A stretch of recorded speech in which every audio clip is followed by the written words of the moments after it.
Some of the images and sounds you're about to see and hear are graphic in nature. Viewer discretion is advised.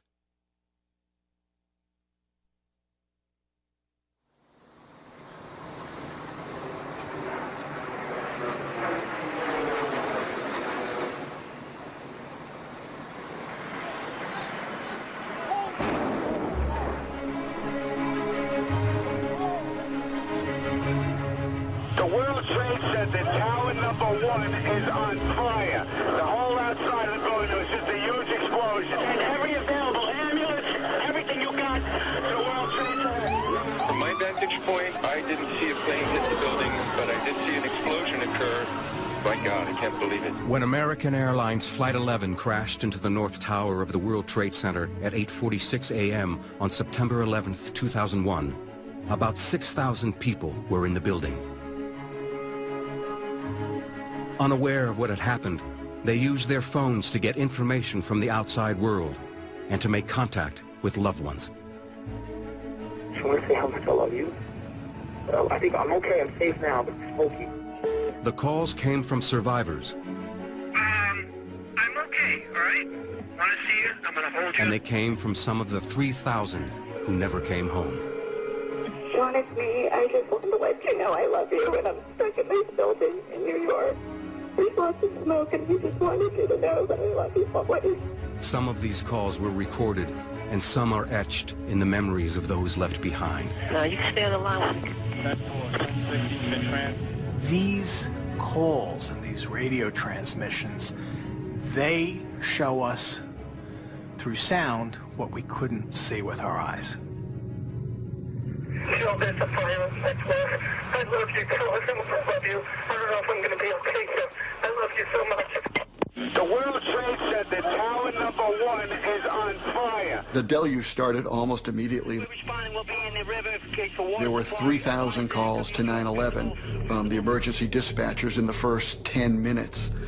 And the calls kept coming in. We have numerous people trapped. The plane hit from the 93rd to the 99th floor, and it destroyed the stairwells in the 92nd floor. Yes, I had a call for the World Trade Center. Yeah. 106 floor. The man said the floor is on fire. Okay. And that's the windows on the world. One World Trade Center. 106 floors. At the top of the North Tower, 100 people were attending a conference at Windows on the World restaurant. Among them was Christopher Hanley, an executive for Radiance, a financial systems company.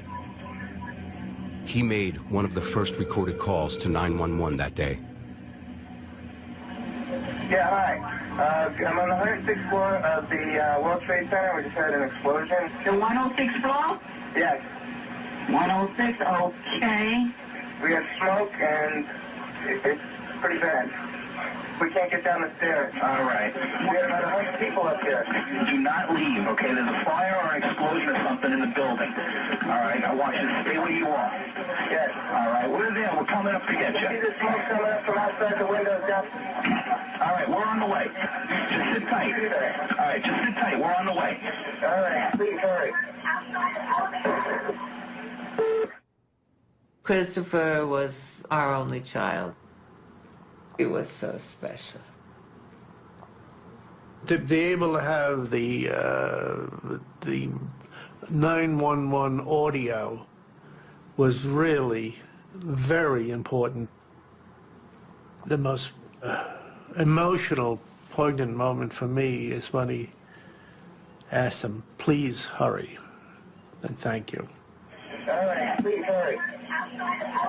To be able to have that Presence of mind. under pressure like that, I thought was just remarkable. I was really proud of him. I mean, to be able to keep that cool and request, "Please hurry." I think that was his last words.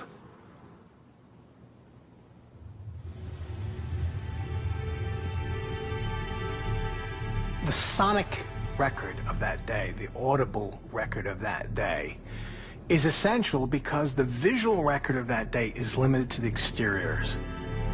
Fire on several floors, the upper floor, the windows. He says he's at the 105th floor at One World Trade Center.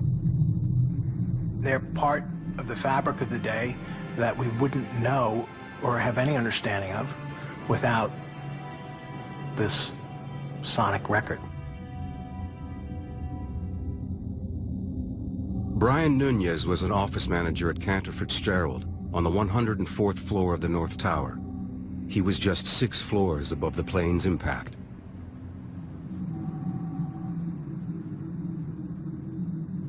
I woke up to my telephone ringing. I worked nights at the time, so I didn't want to be bothered. And then my cell phone rang again. And I'm like, I'm not going to answer it. First saved message. Neil, it's Brian. A plane crashed into the Trade Center. It's on fire, and I'm in it. And I can't breathe. Tell everyone I love them. I don't get out of here. Goodbye. End of message.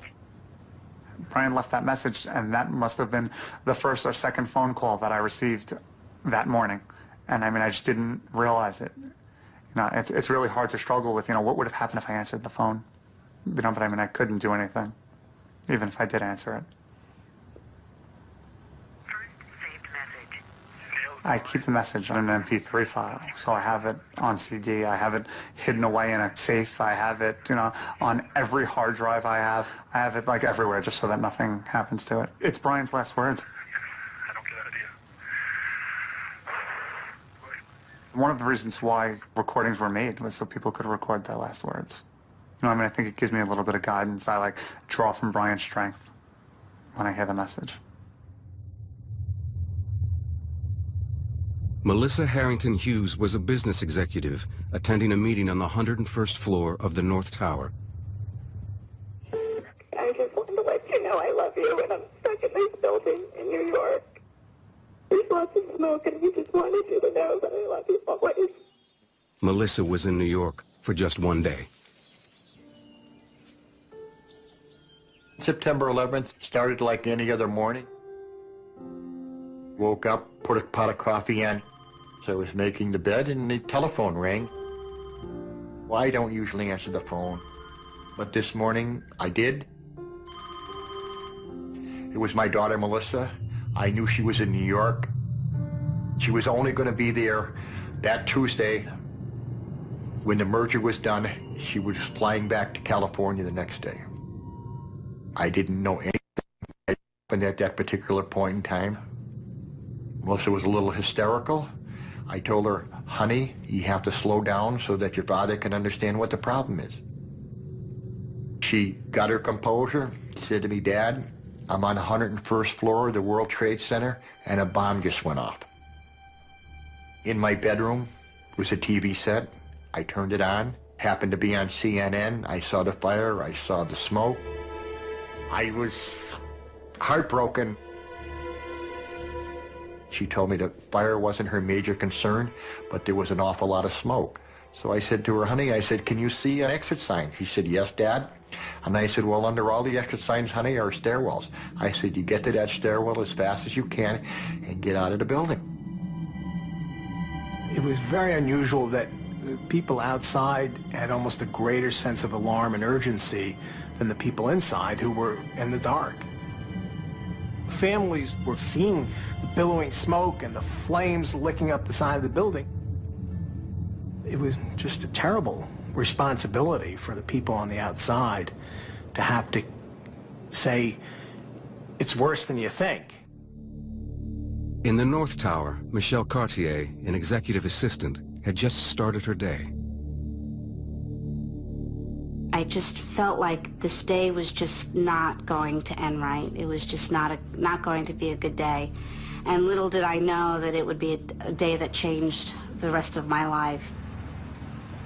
Went to work that morning, worked at World Trade Center 1 for Lehman Brothers. We were based on the 40th floor. Started going through my emails. It was a normal routine, preparing for the day. And the next thing I know, the building moves. And I could hear the computers sizzling. Then the whole floor just evacuates. Michelle's brother James was also working that day in the Twin Towers, but in the South Tower. In his job as an electrician, James Cartier moved between different floors. The only thing that I wanted to do was to find out where James was. Even though he was 4 years younger, he always had that older brother role in taking care of everybody. As part of a large, close family growing up in Queens, James used to go biking with his older brother, John. John was teaching James how to ride the motorcycle, so they shared that passion and love for the motorcycle. John was working nearby when James called him from the South Tower. He called me to say that Tower 1 had been hit by a plane. He could see the smoke, and that Michelle, my sister, was in Tower 1, and he didn't know what floor she was on. So, you know, we immediately went into, you know, family mode, you know. And I said to my brother James, had I known it was my last words, I would have probably chose better words. But, you know, I just told him I'll meet you on the street and I'll be there.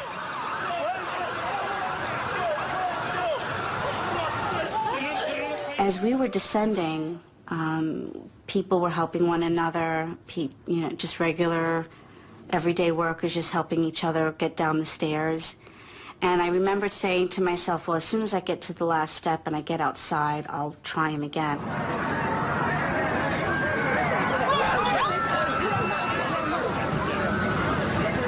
All of a sudden, in this crowd of thousands of people, I look up and I see my brother John.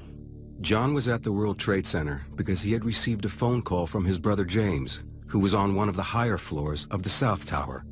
Their plan was to meet and find Michelle. Now, I wouldn't have been there at all had he not called me. But his thoughts weren't of himself. His thoughts were of my sister, and that we, as her brothers, have a job to do now, to go get her and get her out of there. 15 minutes after the North Tower was hit, most people in the South Tower, Tower 2, were still at their desks. Brad Fetchett, an equities trader, was one of them. Hey Mom, it's Brad. Just wanted to call and let you know, I'm sure that you heard that a plane crashed into World Trade Center 1. We're fine, we're in World Trade Center 2. I'm obviously alive and well over here, but obviously a pretty scary experience. I saw a guy fall out of probably the 91st story all the way down. So you're welcome to give a call here. I think we'll be here all day, but give me a call back later. Love you. He was trying to reassure us that he was okay, but you could tell as he cleared his voice when he talked about seeing someone fall from the 91st floor that there was a lot of fear in his voice. It's available anytime I want to play it back. It's there. I hear it, and I know it, and I'm still very fragile to listen to it, and so I'm comforted to know it's there, but I don't listen to it. Charlie Caraher, a systems analyst for Morgan Stanley, worked on the 68th floor in the South Tower. I just backed up my chair and looked out, and I could see like the window looking out over New Jersey, and it actually looked like snow. There were so many pieces of paper, it actually looked like snow. There's a group of about 10 of us standing, looking north towards the Empire State Building, and there was like a lot of smoke. It was almost like clouds, and all of a sudden this person pops out of it, and he just made it look so easy. He seemed so calm. He just like looked to the left, to the right, and then two people jumped. And as the lady passed by the window, she made eye contact. You could see through the windows, and that really spooked me. I mean, you can communicate a lot by just, you know, with your eyes. And I had to get away from the window. They started, you know, making a choice, you know, burn to death at 2,000 degrees or jump.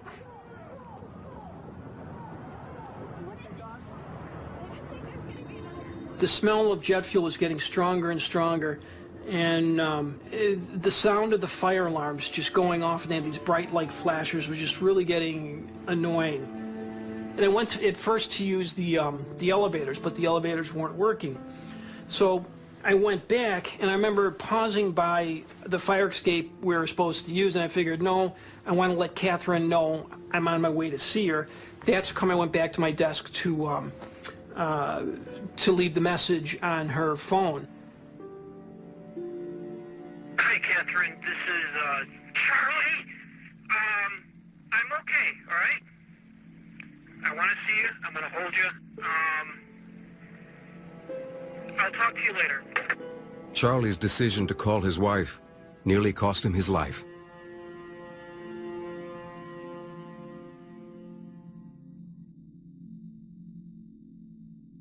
"22 floors above Charlie Caraher was Shimmy Beagleisen, a vice president at an investment management company.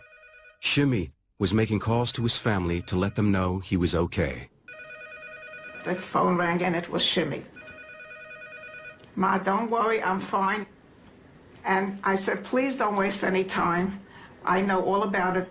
Get out. And he said, listen. And he put the receiver up to the loudspeaker, and I heard the announcement, do not leave your office. This building is secure.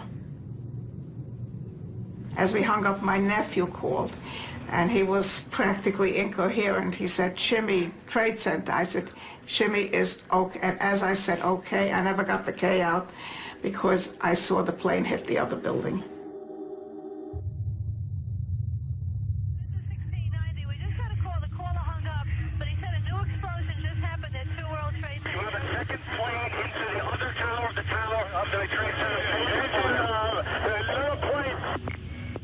When the second plane hit on live TV, what dawned on the world is that it wasn't an accident. It wasn't a plane just flying too low, that it was a deliberate attack on the World Trade Center and on America. 17 minutes after the North Tower was struck, United Airlines Flight 175 crashed into the South Tower.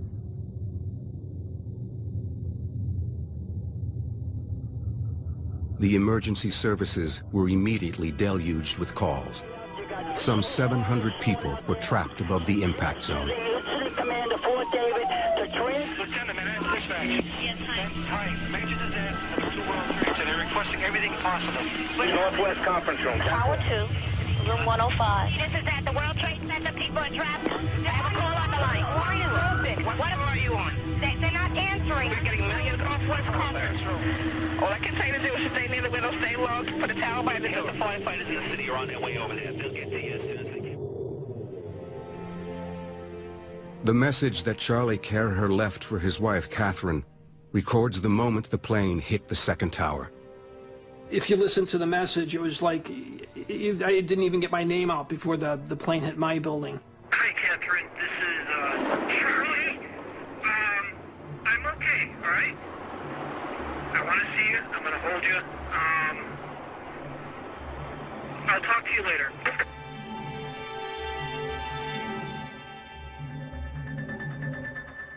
Just the whole thing changed. It just millions of things raced through your head. It's just unbelievable.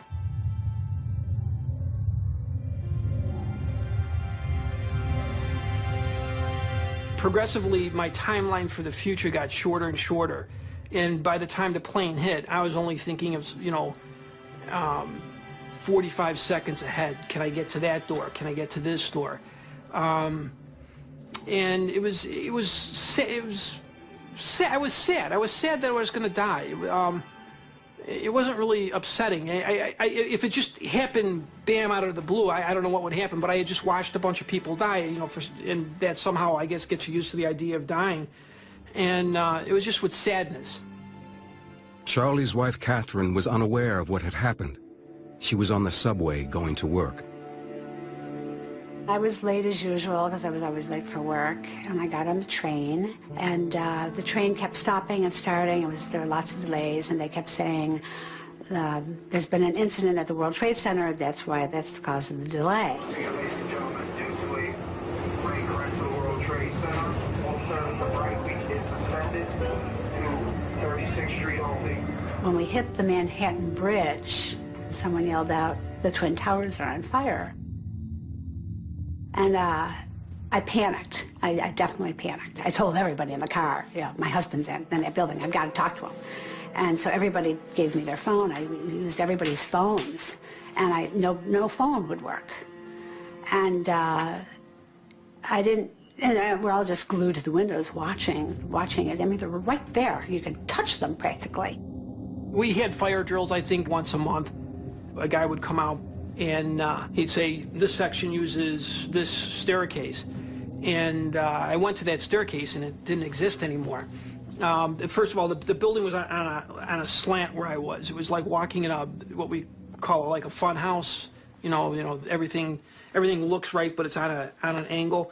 And then when I got to the fire escape section, it was like a fire door with a window you could see through, and there was like I-beams hanging down. It just walls not there. I couldn't. The fire escape was the door going down the building was maybe 10 feet away from the door, the fire door, and there was too much debris in the way. There was no way I was going to get through it. And I remember seeing these crack on the wall. It was actually like, moving. And the floors, even on that side in the fire escape, were slanted. And it was really weird. I didn't see a soul. It was in there. It was completely empty. The second plane hit floors from the 78th floor to the 84th floor, and it hit at a much sharper angle than the first one. And the real tragedy about it is that the bottom wing went through the 78th floor, which is where the elevator lobby was. And the elevator lobby at the time had probably 200 people in it. And it was a scene of incredible carnage. I understand that, sir. I understand that. All right, we're trying to get to people as fast as we can.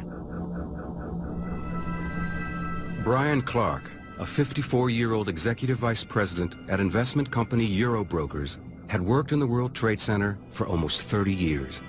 We had lived through the 1993 bombing, and the fact that something had happened catastrophic, let's call it, next door, and 15, 17 minutes later, the same thing in the South Tower, I knew in that instant that it was terrorism. The room we were standing in absolutely fell apart. Walls were torn at a jagged angle. Everything fell out of the ceiling. Speakers, lighting, cables, air conditioning ducts, everything came down. The sensation was that the whole building was moving to the west very slowly in just this one half oscillation. And the sensation was that it moved at 6 to 8 feet. My instinct was that I have a responsibility to try and get people off the floor. Brian's training as a volunteer fire marshal would prove to be crucial. There were 6 or 7 other people in the room with us, and I led them into the corridor. And we went to the center core. In that one hallway, there were no stairways. I had a choice to go to my right to stairway C, forward to stairway B, or left turn to stairway A. I, for unknown reasons, just felt this nudge and turned to my left and found stairway A. Meanwhile, Diane, Brian's wife, learned of the attack by watching the news. Unfolding in New York City. Both towers of the World Trade Center have apparently been hit by aircraft. She wasn't worried because she thought he worked well below the impact zone. She and Brian had been married for 31 years. We actually met when we were in the first year of high school, and it was very apparent to me by the time I finished high school that Brian was the person for me. Diane and Brian have 4 married children. Our son Tim called, and he was at work. I said, "Don't worry, Tim, because Dad's not. It's hit way higher than Dad is." And Tim said, "Mom, Dad's not on the 31st floor. He's on the 84th floor." And then I realized, I could see it so clearly, that the plane had come in just about at his floor. But Brian's office on the 84th floor was on the other side of the building from the plane's impact. He led a group of 7 people down the stairs. At the 81st floor, they met 2 people coming up, trying to escape the thick smoke below. So the group decided to go back up the stairs, but Brian remained behind. I got completely distracted by hearing this banging noise inside the 81st floor, and I continued on to this voice with my flashlight, and as I got closer and closer, him directing me left, right, toward his voice, suddenly he said, "Can you see my hand? Can you see my hand?" And I mean, we were just 2 yards apart probably, and then suddenly this waving hand came into focus, and I shone the light. He was down near the floor level, shone the light up his arm, and saw, really poking through a hole in the wall, these two bright eyes, and immediately was, "Hallelujah, I've been saved." Stanley Premnath was buried under heavy debris, trapped there when the second plane crashed into his South Tower office on the 81st floor. 2 of the stairways were blocked and could not go down. Stairway A was on the far side of where the plane had crashed in. It had hit in the floors where the elevator equipment was. And the World Trade Center had this mammoth elevator engines, and it literally stopped the impact of the plane, and Stairway A was on the far side. And that survived the impact zone. When we got out onto the 81st floor landing, of course everybody else had gone up, but my instinct was, I want to try. I want to see what's down there. And I shone my light down the stairs, and there was some smoke coming up. And we dug our way through rubble for several floors, mostly drywall that had blown in on the stairs, but in the darkness you weren't 100% sure what it was. We slid some because there was water flowing underfoot. And by the 78th floor, as we passed that floor, the wall was cracked and there were little flames licking up inside the wall. And we kept going. It got a little better on 77, and by the 74th floor, we broke into what I would call almost normal conditions. Fresh air, lights on. In the South Tower, anyone below the impact zone between the 77th and 85th floors were getting out, if they could. Stanley and I continued on down until we got to the 44th floor. We went in there, and in the middle of that floor, which is like a long hotel lobby, if you like, that runs the entire length of the building, there was one security guard in gray flannel slacks and his blue blazer, and he looked at us quite excited. He said, "Do you have telephones?" And both of us said, "No, we don't have phones." He said, "Oh," he says, "my phones don't work." He said, "But I'll stay with this man," and he kind of backed up, and there was a man, a Caucasian, massive head wounds, back wounds, semi-conscious, lying on the floor. How he got the injuries, how he got to the 44th floor, I don't know. But the security guard said, "I'll stay with this man, but you must promise me to get a medic and a stretcher to the 44th floor." I said, "We'll do our best." Stanley and I went back to the stairs, down, down, down. On the 31st floor, it was completely vacant. Nobody was present except Stanley and I. We got into their conference room, and I picked up the conference room telephone and got dial tone. It was Brian calling. He said that he was okay. There was a cheer went up in the house, and we could just we knew that he was okay.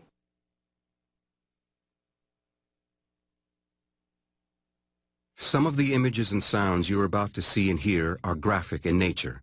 Viewer discretion is advised.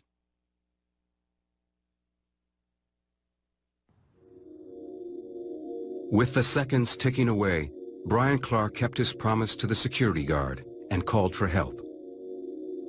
I then called 911 to tell them about the man on the 44th floor, and they needed a medic and a stretcher to get there, and I got put on hold. On the 44th floor? 44th floor, Tower 2. Head injuries, the person's in pain, lying down, can't walk.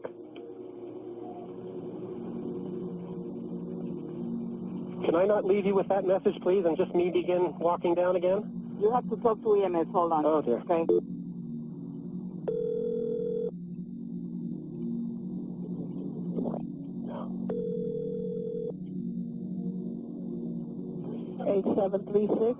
Hello, EMS. I'm sure you got lots of calls. I'm just alerting you to the 44th floor of Tower 2. There is a man down with head injuries. Okay, if this is at the World Trade? Yes, it is. Yeah, we have a lot of units over there at the scene already. Well, can you make sure somebody gets to the 44th floor lobby? There is a security guard with him, but he has no phones out at that floor. So I'm making a call from another floor. All right, you're not a police operator, right? No, I'm not. I'm just a tenant in the middle of evacuating. I want to keep walking, but I just want to make sure that somebody knows about this man on the 44th floor of Tower 2. Oh, goodness. Hold on a second. Because we are so backed up here. Well, I'm sure you are, but can you write that down and I can keep walking, please? Well, as soon as I get... Sure, hold on 1 second, because we have so much information on here that our computers are down. Yeah, well, okay. But I have to keep walking. I'm sorry. No problem. Thank you. The response of the emergency service operators tell you what was happening in real time. The sorrow, the intensity, the fear, the lack of understanding of what's going on. Sir, you're an idiot. I'm going to hear the noise. When they're going to come up to you, you're going to have to check every room. I feel so bad that we can't do more. You don't know. Oh, boy. God, it's an awful thing. It's an awful, awful, awful thing to call somebody and tell them you're going to die. That's an awful thing. Just seconds before the South Tower was hit, Shimmy Beagle-Eisen's mother had urged him to leave. Now he was trapped on the 97th floor. By 9:15, Shimmy's loved ones had filled the family's Brooklyn apartment. The phone passed between them as each offered him consolation and advice.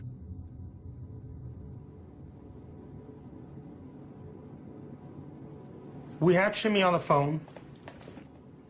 We were trying to find different ways how to calm him down and relax him, possibly about different ways of maybe getting out and trying different exits.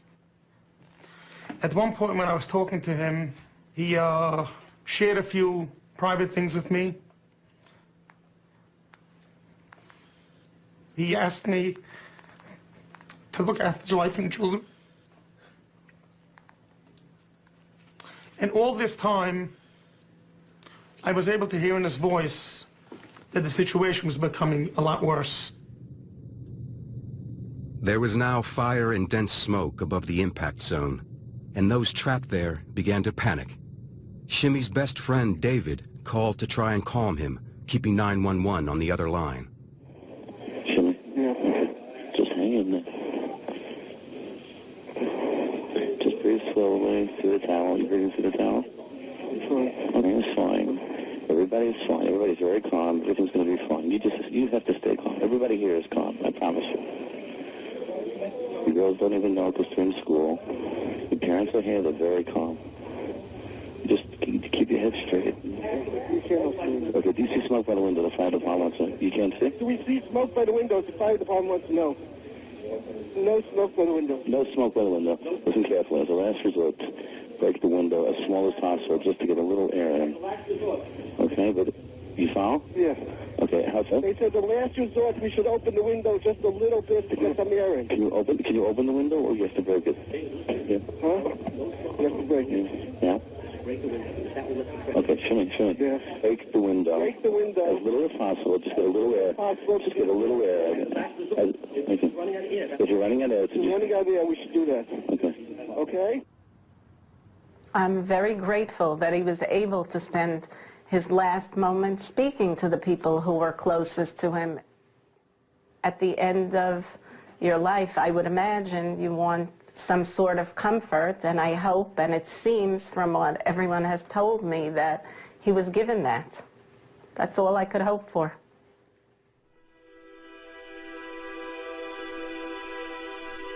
What strikes me about these final calls is the range of human emotion, the terror when talking to a dispatcher who's supposed to rescue him, and the focus of giving one message to a loved one, I love you, and tell the children I love you, is how focused.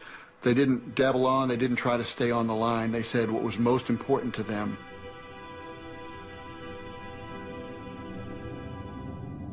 Stephen Muldery was a 33-year-old equities trader working for an investment company in the South Tower. September 11th was a beautiful, beautiful day, as everyone always will remember, I know. I was very pleased to be going to a yoga class around the corner in the Village Hall. And at the end of the class, I walked home, and when I came into this house, there was a blinking light on the answering machine, and I had 6 messages. Not the usual thing. And one of the messages was from Stephen. Mom, it's Stephen. My plane, my building got hit by a plane, and right now it's, I think I'm okay, I'm safe now, but it's smoky. I just want to say how much I love you, and I will call you when I'm safe. Okay, Mom? Bye.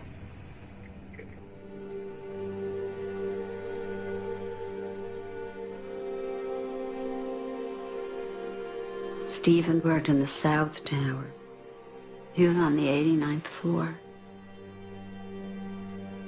He said that he was going to call me and that he was going to be all right.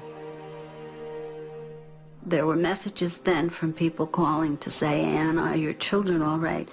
And then there was a message from my husband, and he said, promise me you will not turn on the television. And that was an easy promise to make. Family came, girl, boy, girl, so there was a little triumvirate at the top. And then 4 boys came in a very quick succession. And Stephen was the third of that group of 4.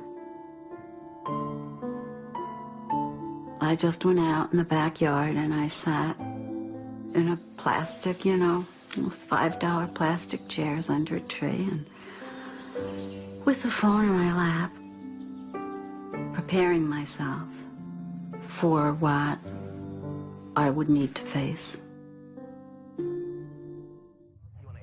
Northwest corner. Okay, now, you get soaking wet towels, and you can put them at the doorways. Families often have a map in their minds of where their loved ones are in the world. You know, if somebody in your family is working at a place that has now become the center of all the world's attention, and there's a calamity unfolding, in your mind, you're trying to place your loved one. Where are they in relationship to this terrible series of events that's unfolding? Jim Gartenberg, a successful real estate executive, had recently accepted a promotion at a new company. September 11th was Jim's last day working at the World Trade Center. Saying goodbye, I love you, is the last thing I can remember. Seeing him walking out the door that morning on September 11th. Jill and Jim had been married for 7 years. Their daughter Nicole was 3 years old. I went to work soon after he did, and my office is very close to our apartment, so I just walked the few blocks. When I got there, there was a message light blinking, and I listened to the machine right away. Jill, there's a fire that's there. I love you, Jill. I love you. I don't know if I'm going to be okay, Jill. I love you so much. And that was, I didn't even know what that meant. I listened to the message actually several times because I wasn't really sure what he was saying. I couldn't believe what he was saying. Just a minute later, I spoke to him. Unlike the message on the machine, which sounded frantic, when I first spoke to him, he sounded very calm, very controlled. He said to me, I'm going to be okay. You know, there's a fire, but I'm going to be okay. And he said I said, stay down low. I mean, right? What we learned, stay down low if there's a fire. And he stayed down low, and he was hiding behind a desk, and he was trying to call for help, and he had no idea what was going on. In Chicago, Jim's closest friend Adam had just arrived at work. I turned on CNBC, and they said, you know, we go live to the World Trade Center, and there was smoke coming out of the building. The first thing I did was call his office. He picked up the phone right away, and he had a a voice that I'd never heard before, and it was, you know, just utter panic and fear and expletives. There's fire, there's smoke everywhere, there's debris, I can't get out. You got to get me out of here. He had asked what happened, and he didn't know, and I didn't know. Jim was 6 floors below the point of impact. He was trapped by falling debris. His comments were then real calm. Okay, what are we supposed to do? And I told him, there's fire and it's going up, you need to get down. And he said, I can't go anywhere, the stairs are blown out below us, you know, the debris is too heavy, we can't move anything. At this point, a half hour had passed. Having spoken to his wife Jill and best friend Adam, Jim now wanted his predicament to be known to the watching world. He managed to make contact with a reporter at the New York Times, Jim Dwyer. I spoke with him several times that morning, and I was trying to understand what his predicament was, why he couldn't get to the stairs or why he couldn't get to an exit. And he said that, you know, the walls were cracking and folding over, and he couldn't get to where he needed to be.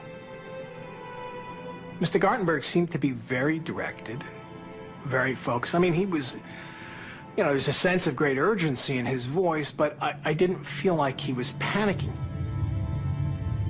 He wanted people to know where he was and that he couldn't leave the building. Happy birthday to you. Happy birthday to you. Nicole.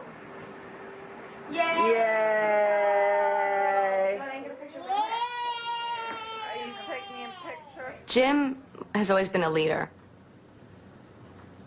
And I think that showed through on that day.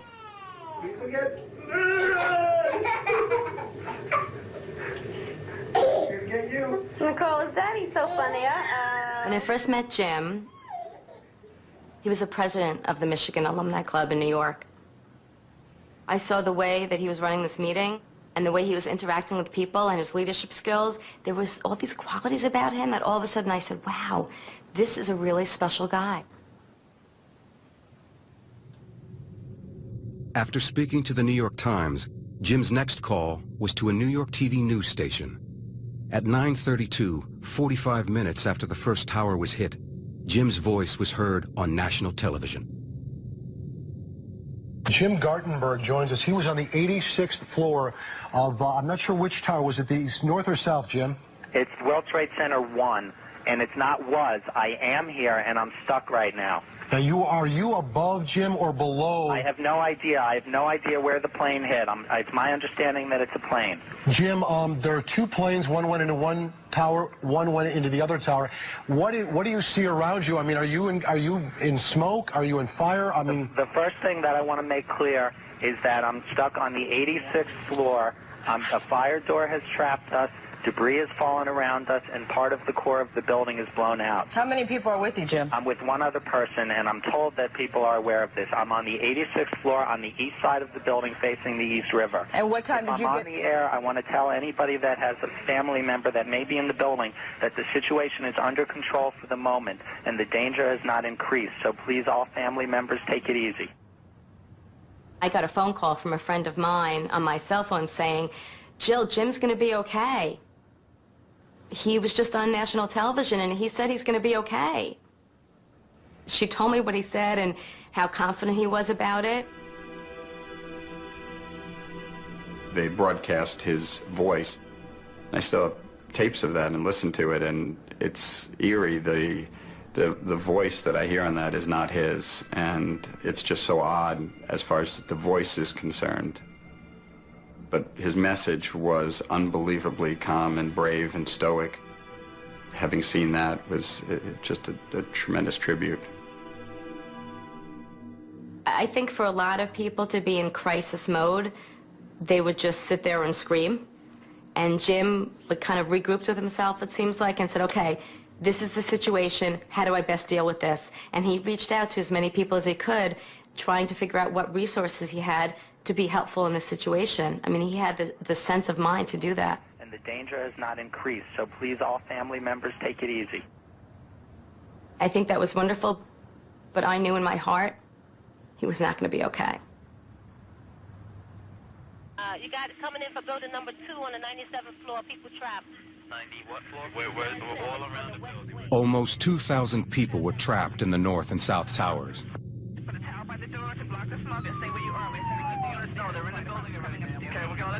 Firefighters from across New York were sent to the scene. Knowing what he might soon face, fireman Walter Hines left a hurried voice message for his wife.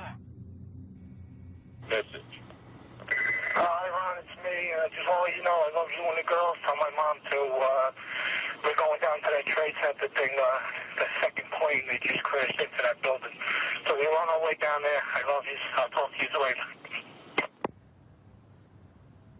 Walter knew this was so serious. I could tell from the sound of his voice. He knew this was something he might not get out of. And I think that he just needed to let us know that he loved us. The voice message that Walter left is still on his business phone, which I've kept in his office. I've probably listened to the message hundreds of times. Everybody has told me that has lost loved ones that you lose the sound of their voice, that you can't remember the sound of people's voices after they've gone. And I tend to think that that's true.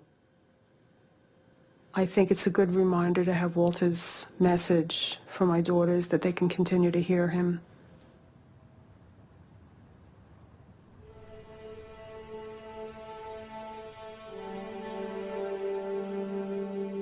Stephen was with us for 33 years.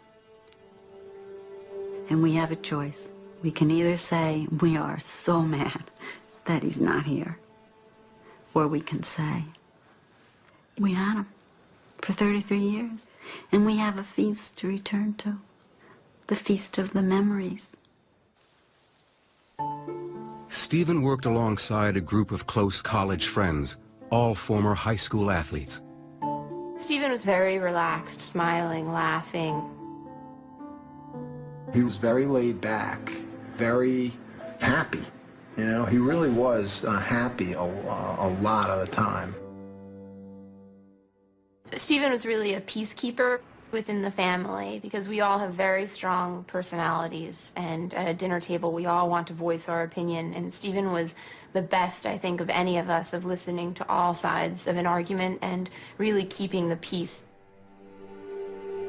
In the South Tower, the second to be hit, conditions were now desperate. As the fire spread, Stephen and his colleagues made a collective decision to stick together and try to reach the roof. They now faced a grueling 21-story climb up the stairwells through smoke and dust.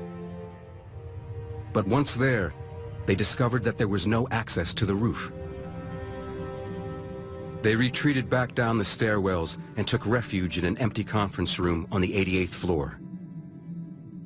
Sharing a single mobile phone, each one took turns to say their goodbyes. Stephen and others passed the phone around and let people get word out to their family members. And at this point, there was a sense of dread among those people making the calls. There was a sense that they were doomed. And they knew how isolated they were. They knew they were in the sky, far from the ground, and that their chances were very slim. People use their last minutes of conversation to talk with their families and their loved ones and their friends. They said, "You made my life better, you know, I want you to take care of so-and-so. I want you to, know this about the truth of our lives." And it was a kind of a moment of truth for many people, a moment of desperate truth, but also transcendent truth. An hour after the first plane struck the North Tower, some people were still trying to make first contact with loved ones. But the phone networks were overloaded. Tom McGinnis, a commodities broker, was trapped above the impact zone. Like Stephen Muldery, Tom knew that there was no way down. Right away I say, "Where are you? Where are you?" And I'm almost annoyed because he's not answering me. And then he says, "We're in a conference room that we can't get out of. We're trapped in a conference room." And I said, "Well, who's with you?" And he rattles off the names of a couple of guys I know, 3 guys, plus these other people. And you could hear it in the background. You could hear people talking. You didn't hear panic. You heard, I remember one guy yelling, "Let's just knock down this damn wall." I remember telling him, I said, "You're going to get out of there." I kept telling him that. And that's when he said to me, he goes, "Leanna, you don't understand." He says, "There are people jumping from the floors above us." And that's when I just thought, oh my God. Like, what are these guys going through that they are seeing what's going on right above them? And it was just unbelievable. And I just kept saying, "You're coming home tonight. You're coming home tonight." And he said, "I love you." And he said, "Take care of Caitlin." He said, "I have to get down on the floor. I love you." And that's when I lost the connection at that point.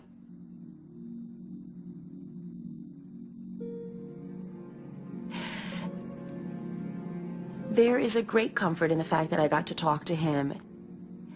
And the funny thing about that comfort is it was not a great comfort that day or even, weeks later. But it's a great comfort now. It was a great comfort months later. And the reason it was a great comfort is because, it's not so much for me, but I feel that it was for him. It was his chance to say goodbye, his chance to say, "Take care of Caitlin." He said, "It'll be a miracle if we get out of here." He knew he wasn't going to get out.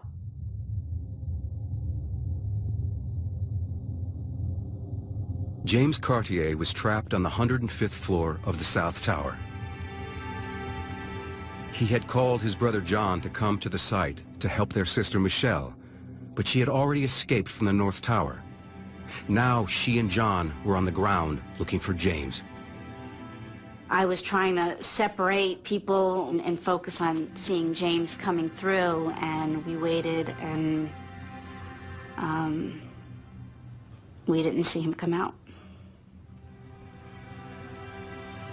For the people on the upper floors, they really did have the knowledge that they were going to die, which is unusual. Even when you have disease, you have time to reconcile with it. But here there was people in the heart of their life, young people. They started on a sunny day, and 102 minutes later, they're confronting really the most basic things in their life, and they have just a few things to say, and they say it with all their heart. James then made a final phone call to another family member. He says to my sister Maria, that he was with a lot of people, and that was comforting to hear that he wasn't alone, and that he didn't leave this world alone. He said that they were looking for a way down and they couldn't find a way, but they were still trying. And he turned and he says, the last thing he says to my sister, he says, "Tell Mommy and Daddy that I love them. Tell everybody that I love them." And then, all the debris is falling around us. But at the same time that both my sister and myself were running for our lives, my brother was losing his. By 10 o'clock, the rescue operation had made very little progress. The fire department had been plagued by malfunctioning radio receivers within the towers. Inside on the stairwells, firefighters were unable to communicate with each other. But that silence was about to be broken. Someone was able to make the radio receiver work, and we have a remarkable, illuminating document of the effort to get up to the high floors in the South Tower.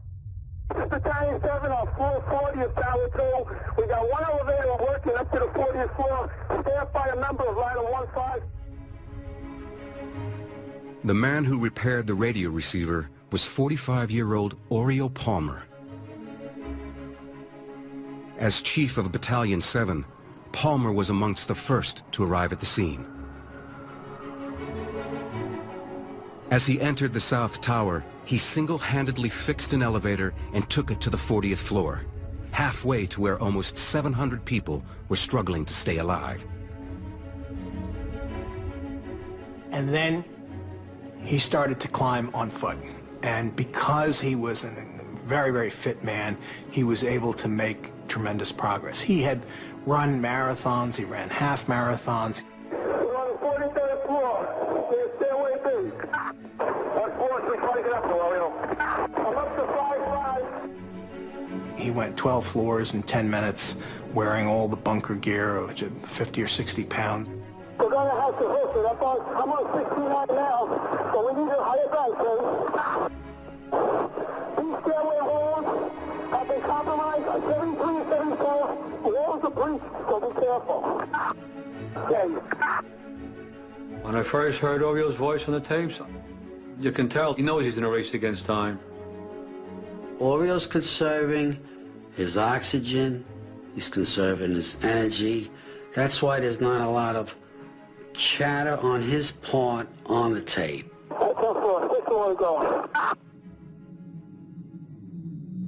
During his ascent, Palmer discovered that one stairwell, the south, was still intact all the way to the impact zone. For the hundreds of people trapped there, this stairwell could have been an escape route. What floor are you in, Oriole? South Tower, South Tower. The 78th floor in the South Tower is a bridge point between living and the dead. It was a transfer spot in the elevator system, and a lot of people had mass there. And when the second plane hit, a lot of them were killed outright, a lot of them were injured and waiting for help. And Oriole Palmer was rising and racing to that point to get to them. We got police isolated the pockets of fire. We should be able to knock it down with 2 lines. Where you know that? 78th floor, it's numerous 1045 call lines. 478. That's all here. Numerous civilians, there's 2 engines up here. All right, 10-4, we're on our way. Oriole got up there pretty quick. Anyone who was wounded or dying, to know somebody was able to get up there, they knew there had to be a way out. The people who were there at the point of impact, to have seen him, I can only imagine there must have been some elation or euphoria that's probably undescribable. Maybe. Just to see him and realize there's some hope here, thanks to this guy who just made it up here.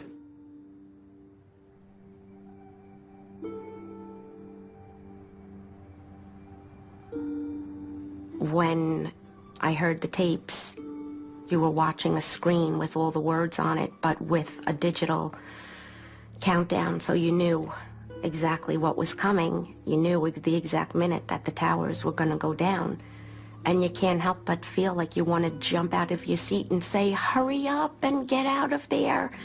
You know, you have 1 more minute before it comes down. And that's the hard part. That was the hard part. I was not surprised when I heard that Oriole had made it to the 78th floor. He made it up to the point of impact, and it's amazing. He left a story behind. My kids will have it, their kids will have it, and I just feel that it's to honor his memory and the person that he was. 7 minutes after Oriole's last words, the South Tower would collapse. Major collapse of Tower 2, and we lost the field comm totally.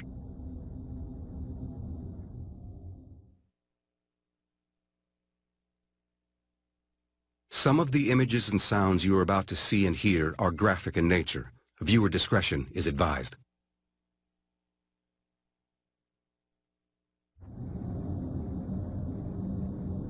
There is one phone call from the tower that captures the horror of the event. It highlights the moral complexity of hearing the suffering of those trapped inside.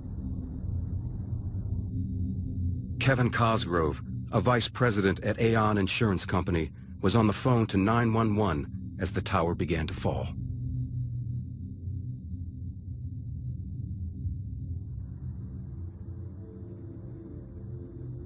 Kevin was a wonderful father.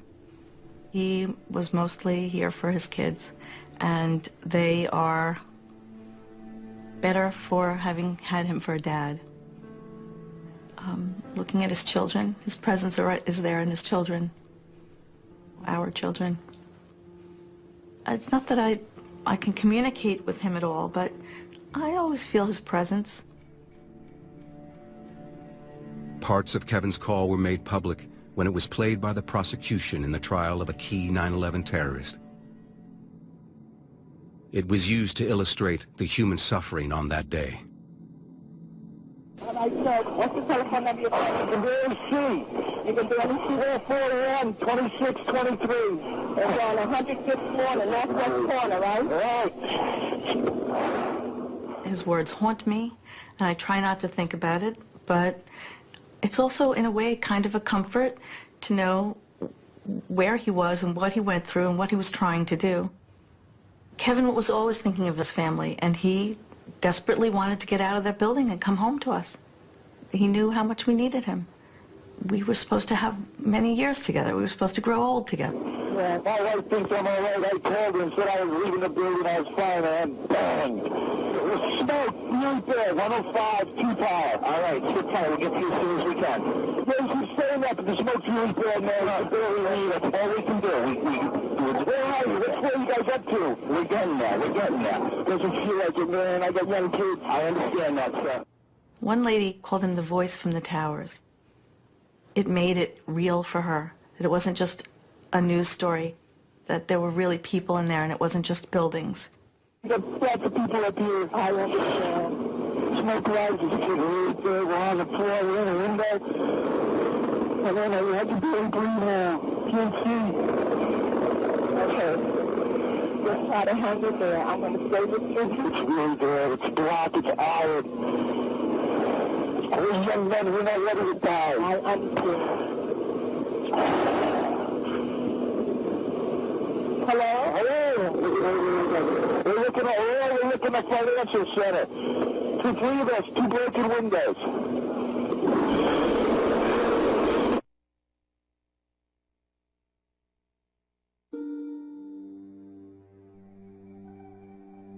Kevin would take Elizabeth on the bike and go for rides, and he took her to a playground.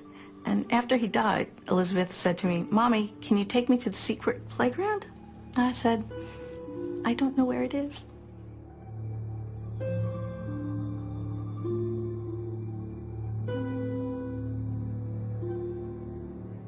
I guess what I would want people to learn from listening to the recording is that life is short, that you never know when you're going to lose your loved ones, and to spend every minute you can showing them that love.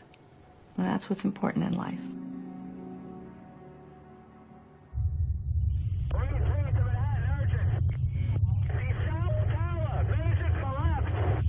Tower 2. George, have them mobilize the Army. We need the Army in Manhattan. After 62 minutes, the South Tower, although the second to be hit, was the first to fall. Almost 1,000 civilians and uniformed services people died. They included Kevin Cosgrove, Oriole Palmer, Brad Fetchett, Shimmy Beagleisen, James Cartier, and Stephen Muldery.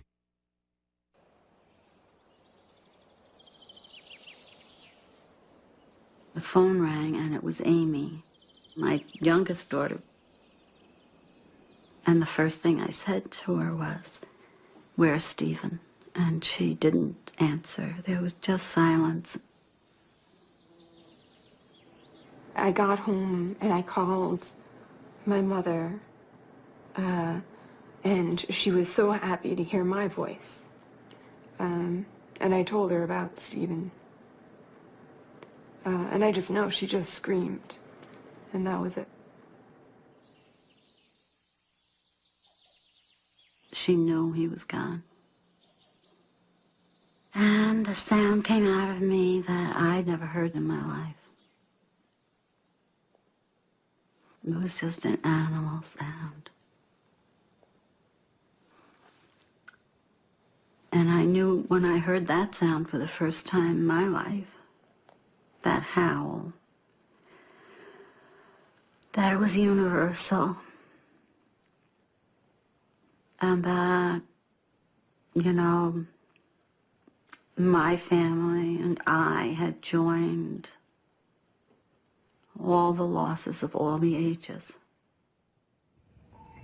Mom, it's Steven. My plane, my building got hit by a plane, and right now it's, I think I'm okay, I'm safe now. But The message that he left for me meant everything to me. I mean, I clung to it. I listened to it repeatedly in the days after. But I did put it aside at a certain point and say that I would not continue to do that. I think I'm okay, I'm safe now. But And a very odd thing happened, and it is that as time went by, I created a new message that had never been left. I added to what he had left, thinking he had left it. In his message to me, he said, "I'll be all right, and I will call you." In the message that I then began living with, you know, maybe a year after, was, "I'll be all right, and you will too." I made him say it in my memory over and over and over again.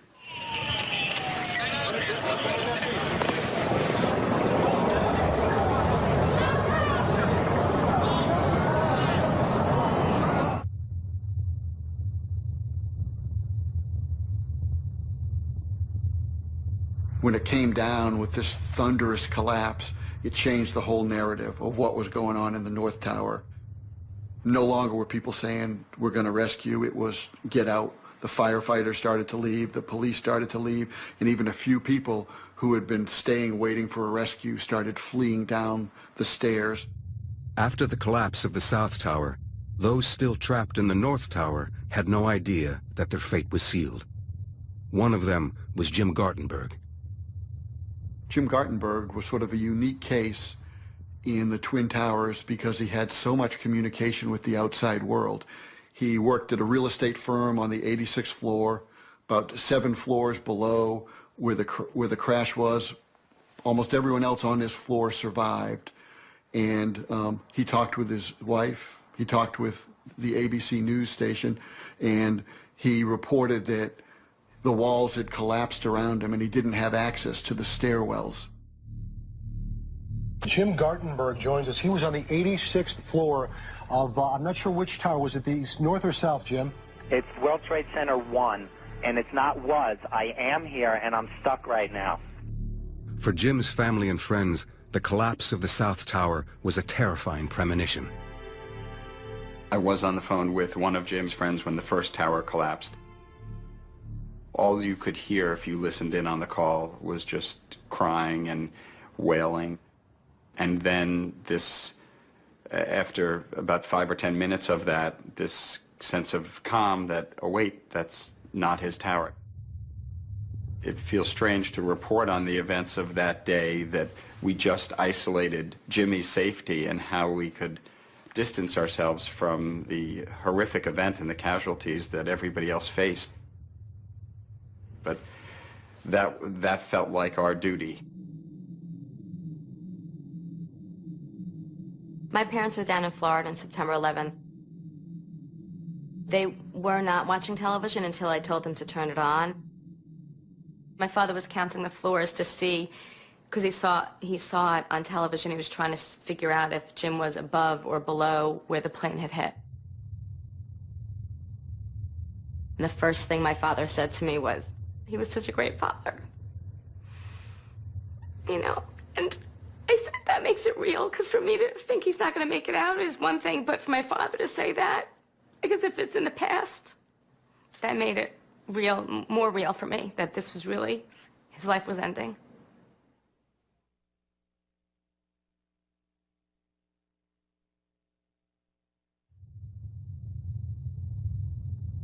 At 10:28 a.m., 102 minutes after it was hit, the North Tower fell. Almost 3,000 civilians and uniformed services people died that day.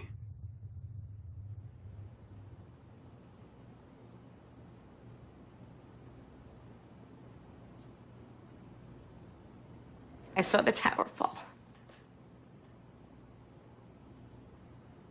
Yeah, I saw the tower fall down, and I knew for sure I'd never hear from him again. I saw his life end right there.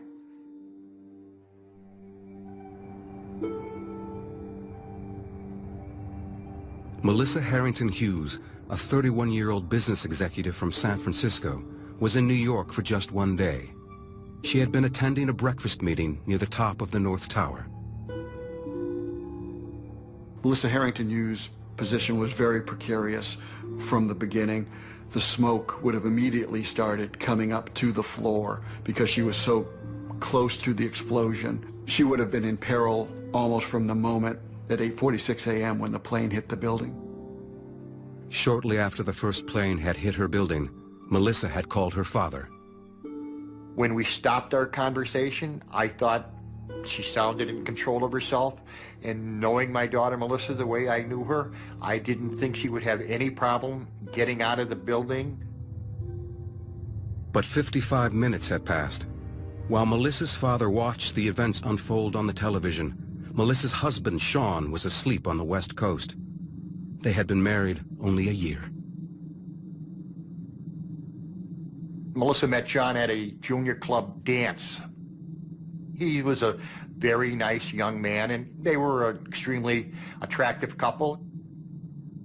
I could tell when she introduced me to him, her eyes just kind of glowed, and I could tell right away that he was probably the one that she was going to marry, and she did. Exchange a kiss as a sign of their new married love. May I present you for the first time Mr. and Mrs. Sean Hughes.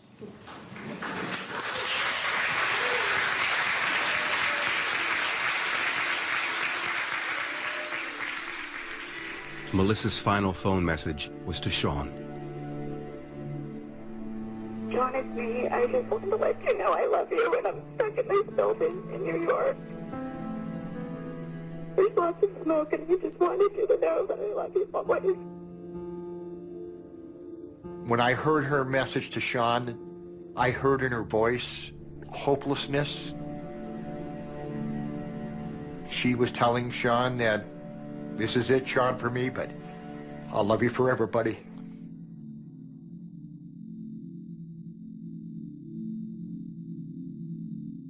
When the North Tower collapsed, 1,402 civilians died.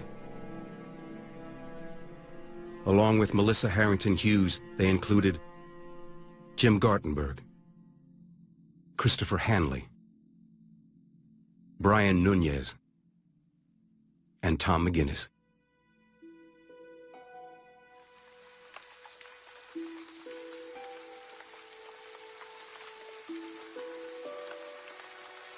Diane Clark had last talked to her husband 25 minutes before his tower collapsed. Now she feared the worst. Yeah, I thought I'd lost him. At that point, left everybody here, and I walked outside, and I paced, and I just was by myself for a long, long time, pacing on the patio. Amazingly, Brian Clark was one of only 4 people to escape from the floors above the impact zone in the South Tower. He and Stanley Premnath got out with only seconds to spare. It took 8 or 10 seconds for it to dissolve in front of us, but in this cloud of dust, and we just stared, not understanding really what had happened. Trinity Church between us and the South Tower almost acted like a seawall, and so the white cloud hit that church and exploded upwards. And it was almost above us when we realized we had to run.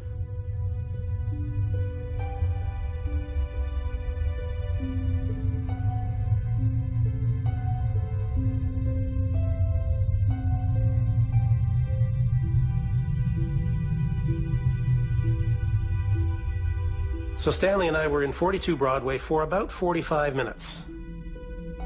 We waited for dust to settle. We learned a little bit about each other's families, and Stanley gave me his personal business card. And I tucked it in my shirt pocket at the time, and as we walked down through this snow, it wasn't particularly crowded, but somehow we got separated. And I thought for a moment, oh, there was no Stanley. That was just a guardian angel sent to get me. And I reached in my pocket and pulled out the business card. So there was a Stanley. I always say there would be a very interesting story if there was no business card there. But I've kept that business card until that day. I put it in my wallet then, and it's still there. I was the last one on the ferry, so I was the first one off. Ran down the dock. Now about 11:15, so an hour and 15 minutes after our tower had collapsed. And I, first one there, was able to use the phone, dialed home. Eventually I came inside, and as I passed the phone, it rang. I answered it, and I heard Brian's voice on the end of the line. Apparently I fainted. Diane had an entirely different experience that day than I. Diane and all my family at home, and especially Diane, thought, oh, something horrible happened at 9:03, then relief at 9:35, and then death again at 10 o'clock, and then relief an hour and 15 minutes later. So the emotional swing up and down for her was something I did not experience at all. Dealing with that underlying fear has come back on the anniversary of 9/11. Each time I have had to kind of work through that terror of that day. 61 of Brian's colleagues were killed. Later, Brian helped create a relief fund for the families of those lost from his company, Eurobrokers. Hi, Catherine. This is Charlie. I'm okay, all right? I want to see you. I'm going to hold you. I'll talk to you later. Charlie Carraher also had a lucky escape that day.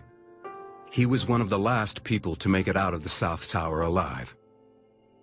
When I got outside, from every direction, you just heard sirens coming. It seemed like everything with a siren in New York was headed down to the Trade Center.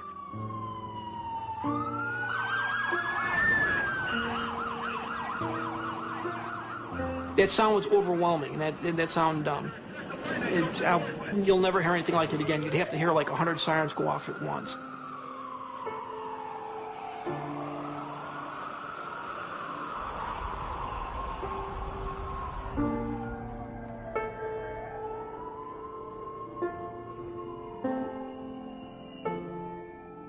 Over the course of the next month, I just, started retelling my story to anyone who would listen, and I really do feel that helped me.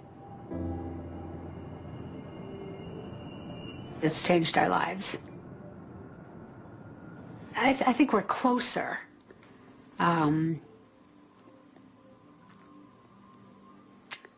He knows I love him.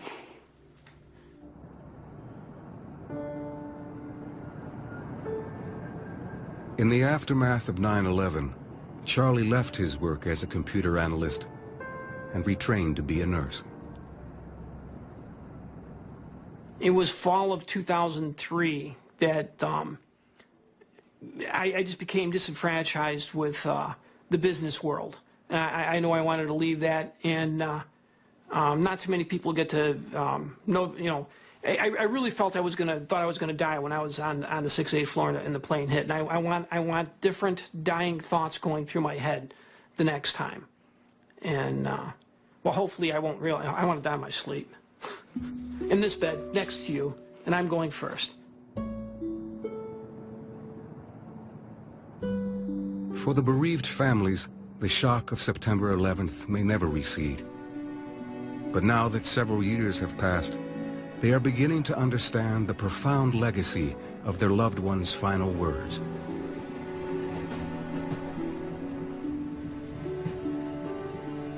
The world doesn't stop for every tragic loss of life. And, you know, I kind of wish the world could. The world gets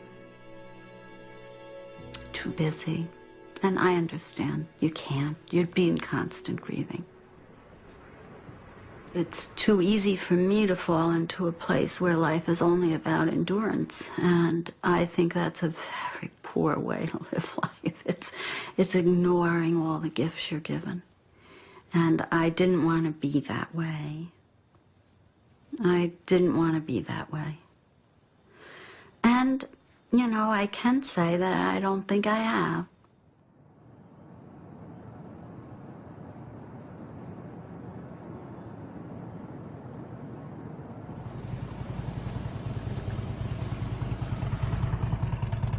The Sunday before 9/11, we went to church together, and we were just, you know, talking, you know, after Mass, and he was just, that day was telling me, like, how much he loved working at the Trade Center.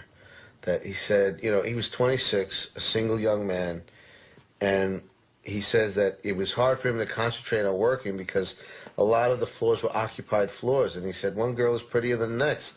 You know, he would be working, and he'd say, a pretty girl would walk by, and he would be like, you know, mesmerized. You know, he loved working there, and the Trade Center was, you know, a good experience for him, you know. In Jackson Heights, Queens, the street where James Cartier used to play as a child has been renamed. 87th Street was very significant. It was where we grew up. It's where my brothers and sisters and I all played games with the neighbors' kids. I think the street renaming would have made James really, really proud. It was saying, okay, James, this is forever going to be your block from now on.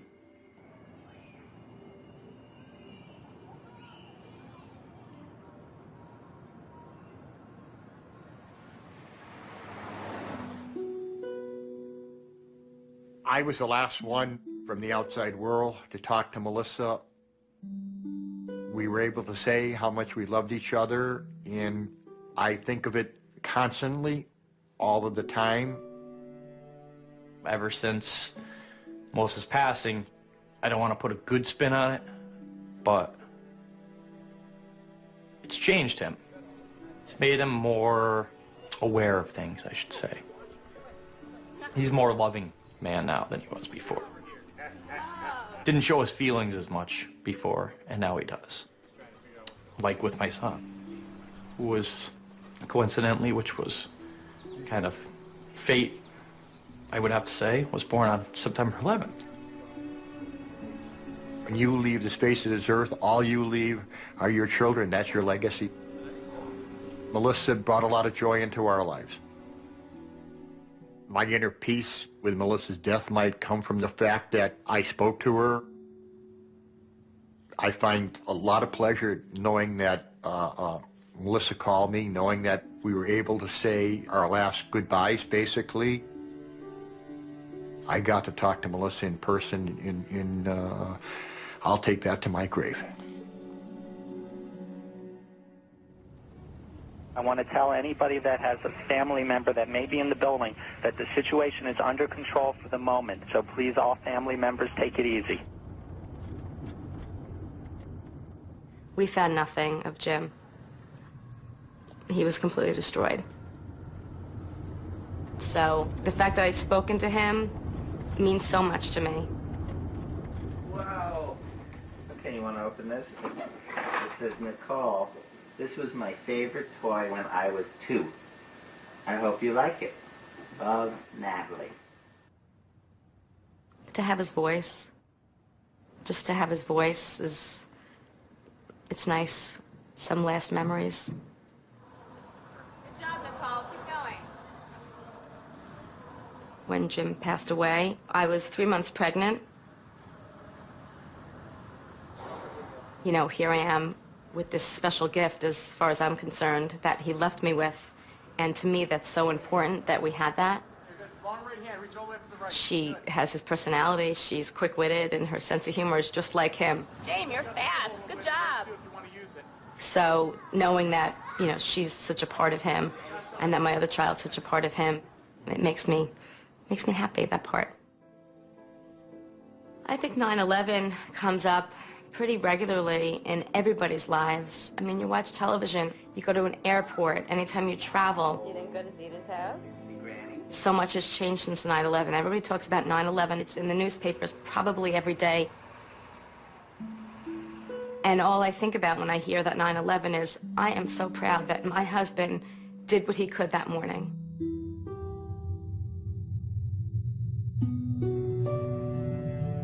The question really about the Trade Center is, what are our memories made out of? Are they made out of images and myths? Are they made out of the hard facts? The audible record of that day is essential, because if history is going to be a tool for the living, if memory is going to be something that we can rely on, then you can't blink, you can't turn away. You have to say, this is what happened, and this is how it happened.